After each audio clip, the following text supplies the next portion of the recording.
This is why you need to follow Amos Chibaya's ongoing legal battle. Amos Chibaya, the CCC chief whip, has been fined $50 by the magistrate court. This comes after he attended a parliamentary meeting that the ruling party deemed defiant. Chibaya is scheduled to return to court on October 17 for the continuation of his trial. The incident is the latest in a series of legal challenges faced by the CCC as the ruling party continues to recall its parliamentarians.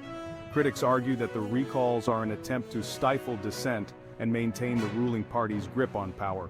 Human rights groups have widely condemned the actions taken against CCC members, seeing them as a violation of democratic principles. Despite the legal hurdles, Chibaya remains a key figure in the CCC's strategy to challenge the recalls and assert their presence in parliament. The outcome of these legal battles will likely have significant implications for the future of Zimbabwean politics. Stay tuned as we continue to follow this developing story. Subscribe and hit the bell icon to stay updated on the latest news.